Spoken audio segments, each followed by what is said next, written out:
Hello everybody and welcome back to another Coaster Cheetah video, and in this video I'll be doing a review of Kumba at Busch Gardens, Tampa, which is an incredible B&M looping coaster. It's actually one of B&M's first ever coasters, which is amazing considering how great of a coaster it is.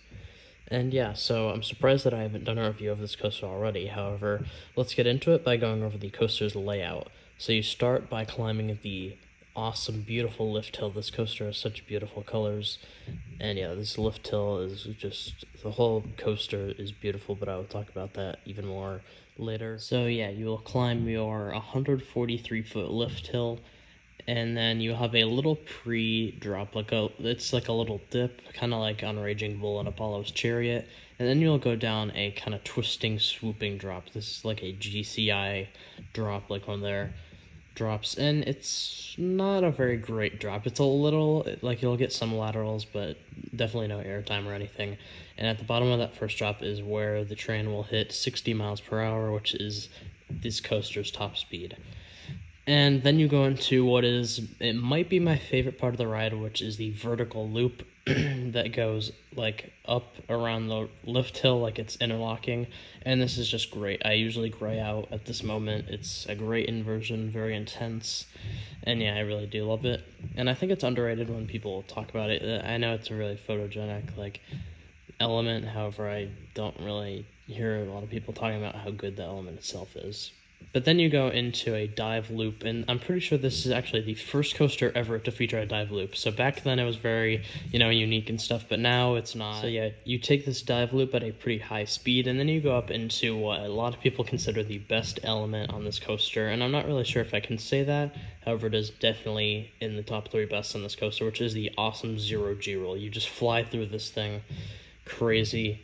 So yeah, that's a great element there. And then after this zero G roll, you go down in a little like dip that kind of straightens you out into a Cobra roll. Cobra roll again is really good. It was unique back then. But now I feel like it is one of the most popular inversions. But yeah, that does count as another 2 inversions. This coaster is 7. So this is, it's still, very high speed, so it's not a bad or dull element or anything, but again, pretty common. Then you go up into a kind of twist and snap into your mid-course brake run, which is unfortunate. However, it's to be expected. It's a B&M looper, so I'm pretty sure every single one has them, if I'm not wrong, like the sit-down loopers.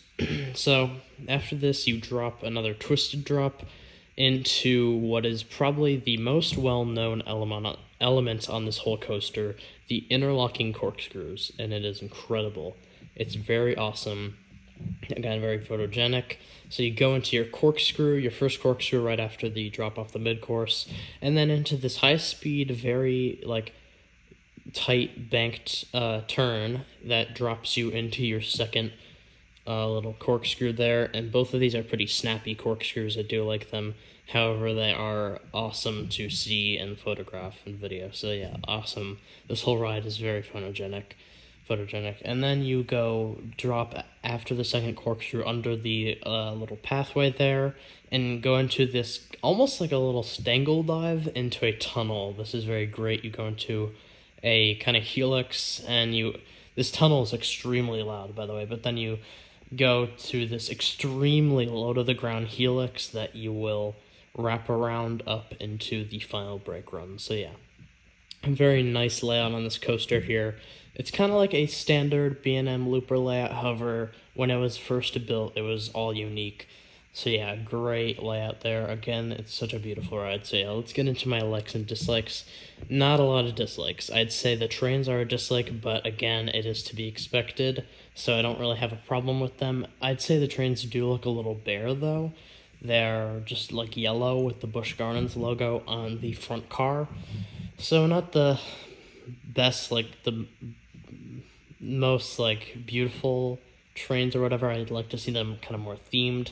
However, the rest of the ride is absolutely gorgeous. The whole, corkscrews, the interlocking lift hill and loop are incredible. The color scheme of the ride. And yeah, the yellow really pops with the red, the teal track and the red supports. So yeah, it's just all around a really nice color scheme and beautiful coaster, especially it wraps around the whole Congo area and goes around the River Rapids ride and around the path, and you get great views of it on the train. So yeah, I mean, it's all around just an incredible coaster, not just riding it, but also looking at it. And yeah, I've always loved this coaster at my home park, and it's just an incredible coaster. I think I rank it number 4 in the park. So yeah, great coaster in Kumba at Busch Gardens, Tampa. It's kind of developed a rattle though over the years, so it's not the smoothest ride. However, it has outlived both Nemesis at Alton Towers and Incredible Hulk at Islands of Adventure, and it is still very smooth. Busch Gardens and SeaWorld parks always maintain their rides so well. So yeah, it's really not like it adds to the ride in my opinion, because it makes it more intense, and it is the most intense ride in the park, or at least coaster, but I do think it is the most intense ride in the park. So yeah, for my personal score, I'm going to give this coaster an 8 out of 10. I think I would give it a higher score, maybe a 9. Back when it was built, even probably 9.5, it was definitely ahead of its time. However, nowadays, there's a lot of similar coasters. However, I do think it still holds up, and it's definitely one of the best B&Ms in my opinion. So yeah, that is my review of Kumba at Busch Gardens, Tampa. Leave what you think of Kumba in the comments down below. Also, leave questions for a Q&A video that I'll be doing in my video for 1 year of the channel on November 21st. And also comment down below any other video ideas that you'd like to see on the channel. And if you did enjoy, please like and subscribe. And I hope to see you in the next video. Goodbye.